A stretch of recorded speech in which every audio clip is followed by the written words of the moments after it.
Hello everyone, you're welcome to my channel learn English with Cherry. अगर आप एक teacher हैं और क्लास में बच्चों से कुछ भी क्वेश्चंस वगैरह पूछते हुए या उनसे बात करते हुए आप इंग्लिश बोलते हुए हेजिटेट करते हैं, then this video is really for you.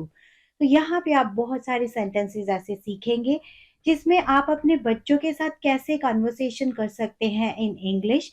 You will get here Hindi sentences too, and you can do your practice with me. So let's get started. So here is the first sentence in front of you. Like जैसे आपने कुछ भी lesson आपने बच्चों को पढ़ाया और बाद में आप उनसे पूछते हैं क्या किसी को इसका आंसर पता है। जैसे आपने कोई भी बीच में से क्वेरी कर दी उनको, तो आप कैसे बोलेंगे? Does anybody no the answer? Anybody no the answer, इस तरह से भी आप बोल सकते हैं। डज को आप एलिमिनेट भी कर सकते हैं वाइल स्पीकिंग, लेकिन लिखने वक्त हम ऐसा नहीं कर सकते। एंड नेक्स्ट है कि अगर आपको आंसर आता है तो हाथ खड़ा करें। जैसे कि मोस्ट ऑफ द टाइम हम बच्चों को हैंड रेज करने को कहते हैं ताकि बीच में से एक को चूज करके हम आंसर पूछ सके। Then you can say raise your hand if you know the answer. And next is चीखो मत, हाथ खड़े करो। कई बार बच्चे कहते हैं मैम हम बताएं हम बताएं हम बताएं। In that case you can say raise your hand, don't call out. चीखो मत, don't call out.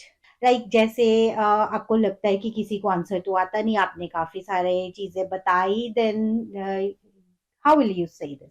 Oh, no one knows the answer. How is it? You didn't get the points, you didn't get the lesson, you didn't get the topic. Means आपको ये answer क्यों नहीं आता? आपको ये topic समझ में नहीं आया क्या, या आपको ये लेसन समझ में नहीं आया? तो अगर बच्चे यस या नो कहते हैं तो उस हिसाब से आप कह सकते हैं कोई बात नहीं, मीन्स डोंट वरी, मैं दोबारा बता दूंगी। I'll explain it again.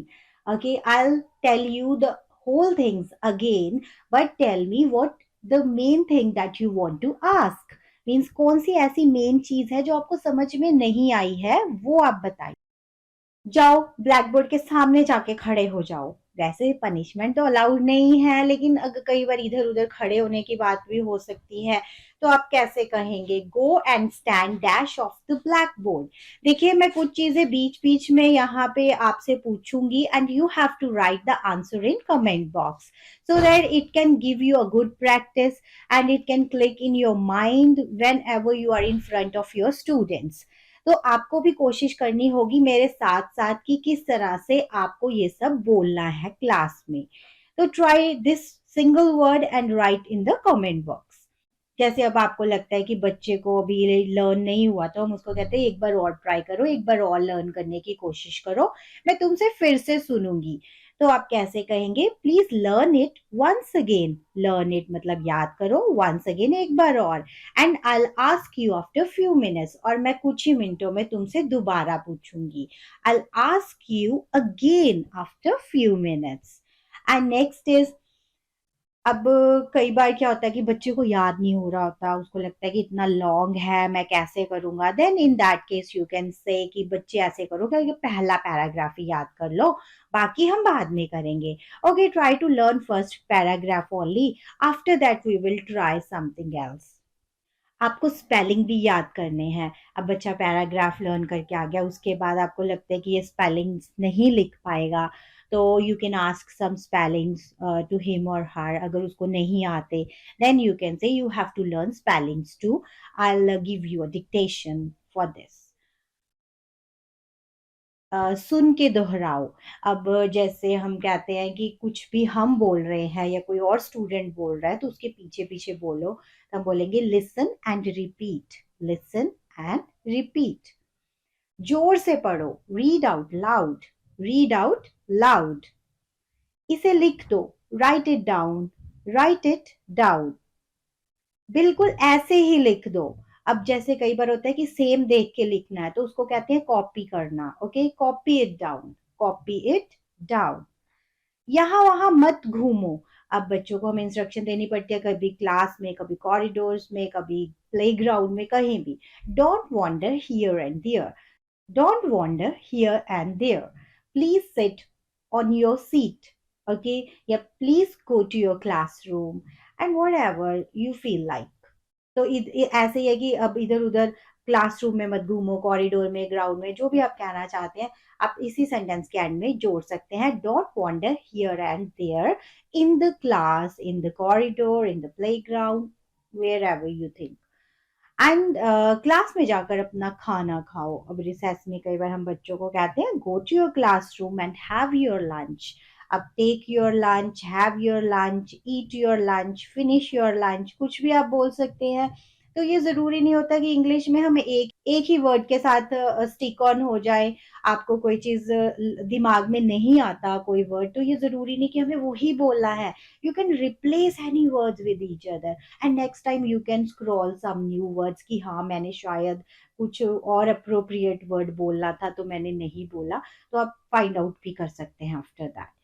अगर आपको लगता है कि जैसे हम कहते हैं कि अगर मुझे कोई इधर उधर घूमता दिख गया ना तो उसको मैं पनिशमेंट दे दूंगी, तो आप कैसे बोलेंगे? If I get anybody wandering here and there, he और शी शुड बी और वुड बी पनिश्ड। तो यहाँ पे आप शुड बी और वुड बी कैसे करेंगे, लेकिन मतलब उसको पनिशमेंट मिलनी ही चाहिए या फिर उसको पनिशमेंट मिलेगी। तो मिलनी ही चाहिए तो शुड यूज करेंगे और मिलेगी तो वुड यूज करेंगे। तो इसी तरह से इफ आई गेट, गेट मतलब होता है जैसे हम कहते हैं कि मुझे कोई मिला, अब कोई चीज की बात होती है। If I get this, if I get this, can I get your notebook, इस तरह से आप गेट का भी यूज कर सकते हैं। गेट पे मैंने पूरा एक वीडियो बनाया है, वो सिर्फ क्लासरूम का ही है। I give you the link in the description box. और अगर आप लोग चाहते हैं कि आपको 100 पेजेस का पीडीएफ मिल जाए क्लासरूम इंग्लिश पे, देन प्लीज जो सामने व्हाट्सअप नंबर डिस्प्ले हो रहा है उस पर मैसेज कर दीजिएगा। अब हम वॉन्डरिंग वाले सेंटेंस ही कर रहे हैं तो इसमें क्या होता है कि सिर्फ पर्सन या स्टूडेंट ही इधर उधर नहीं घूमता, माइंड भी हमारा घूमता है। तो जब माइंड को घूमने की बात आती है तो mind always start wandering, means mind wanders. तो उसमें कैसे यूज करेंगे? जैसे बच्चे को हम पढ़ा रहे हैं कि जैसे मैं पढ़ा रही शुरू करती हूँ या मैं पढ़ा रही होती हूँ तो तुम्हारा दिमाग तो इधर उधर घूमता रहता है। Your mind always start wandering when I start teaching, जैसे ही मैं पढ़ाना शुरू करती हूँ तुम्हारा दिमाग तो इधर उधर चला जाता है। तो ये थोड़ा सा डांटने की वजह से भी हो सकता है, where is your mind wandering. इस तरह से भी आप बोल सकते हैं कि तुम्हारा दिमाग कहाँ घूम रहा है, खड़े होके just give me the answer what I have taught to you right now. तो आप क्वेश्चंस भी पूछ सकते हैं बच्चों से। आपको किसने बताया? अब ये जो क्वेरी है ये हम जनरली बच्चों से पूछते हैं, चाहे क्वेश्चन के बारे में, किसी पर्सन के बारे में या किसी भी चीज के बारे में है। तो आप कैसे बोलेंगे? Who tell you, who told you, who has told you, क्या लिखेंगे आप यहाँ पे? मैंने आपको 3 आंसर्स बताए हैं। You have to find the right answer and give me your answer in the comment box please. देखिए अगर आप कोशिश नहीं करेंगे तो मुश्किल हो जाएगा। और अगर आपको अभी थोड़ा डाउट है कि पास्ट प्रेजेंट का क्या कंसेप्ट होता है, तो अभी आप जो मेरा वीडियो नंबर 1 है इंग्लिश स्पीकिंग प्रैक्टिस का, वहां से भी शुरू कर सकते हैं। उसमें मैंने थोड़े थोड़े टेंसेस के साथ कोलैबोरेट करके आपको बताने की कोशिश की है कि डेली इंग्लिश और बाकी सारी इंग्लिश में हम कैसे बोल सकते हैं। सो नेक्स्ट है जैसे हम कहते हैं कि ध्यान से सुनो, ठीक है, या ध्यान से काम करो या ध्यान से देखो। तो यहाँ पे आप कहेंगे ऑब्जर्व केयरफुली, लिसन केयरफुली। जैसे कि बच्चे सुन रहे हैं आपसे तो फिर आप कहते हैं कि मैं ये पूरा फिनिश होने के बाद आपसे क्वेश्चंस पूछूंगी। I ask questions after finishing, I ask question after finishing this paragraph, I ask question after finishing this lesson.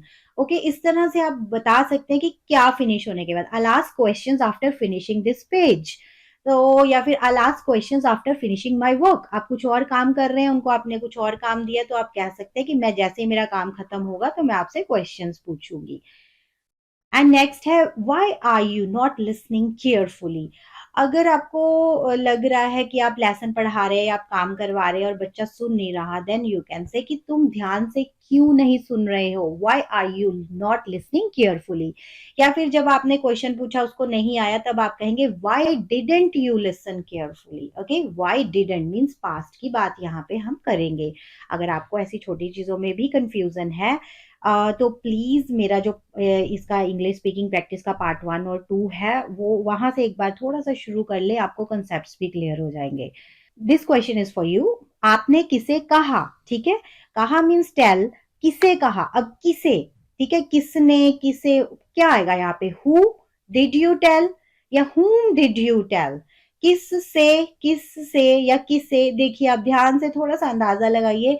और आंसर जरूर दीजिए, चाहे गलत हो चाहे ठीक हो, आंसर देने की कोशिश जरूर करनी है। देखो, दो वर्ड है आपके सामने, हु एंड हुम, तो इसमें से आपको एक आंसर लिखना है इन द कमेंट बॉक्स।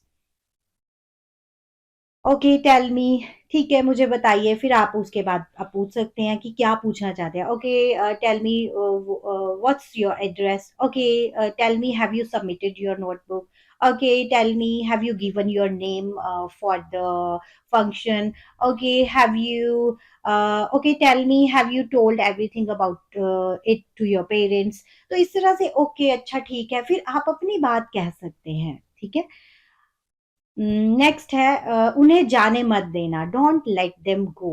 अब ये किसी भी केस में हो सकता है, एक बच्चे को दूसरे बच्चे के बारे में बोल रहे हैं, व्हाटएवर। नेक्स्ट है उन्हें बोलने मत देना। अब किसी की ड्यूटी आप क्लास में लगा के गए हैं, तो उस स्टूडेंट को हम जैसे थोड़ा सा एडवाइस देकर जाते हैं, डोंट लेट देम स्पीक, उन्हें बोलने मत देना। तो यहाँ पे आपने डोंट लेट का यूज करना है। लाइक यहाँ पे है कि उन्हें जाने मत देना, डोंट लेट देम गो। उन्हें बोलने मत देना, डोंट लेट देम स्पीक। उन्हें किताबें खोलने मत देना, don't let them open the books. तो इस तरह से एक सेंटेंस आप भी बनाने की कोशिश करें। उन्हें रिसेस से पहले टिफिन खोलने मत देना, तो क्या कहेंगे, don't dash them open the tiffin before recess. Please fill this fill up. ये किसी को मत बताना, डोंट डिस्क्लोज इट। मत बताना होता है डिस्क्लोज करना, don't disclose it to anyone. जाओ उसके बगल में खड़े हो जाओ, go and stand next to him, go and stand next to him. जाओ उसके आगे खड़े हो जाओ। अब ये क्या होता है, थोड़ी सी पोजीशंस आपको देखनी पड़ेगी। आगे कहते हैं तो अहेड ऑफ हिम आएगा, गो and stand ahead of him, उसके आगे खड़े हो जाओ। बगल में खड़े हो जाओ का मतलब है नेक्स्ट टू हिम आएगा। और उसके बाद जब हम कहते हैं कि उसके पीछे खड़े हो जाओ, तो बिहाइंड हिम आएगा। ये छोटी छोटी चीजें आपको याद रखनी है। और अगर आप ये क्लासरूम इंग्लिश के 100 सेंटेंसेस का एक पूरा पीडीएफ चाहते हैं, तो प्लीज जो व्हाट्सएप नंबर दिया है उस पे आप मुझे मैसेज कर सकते हैं। Thank you. अगर आपको आज का टॉपिक पसंद आया, please hit the like button. Have a nice day, bye bye.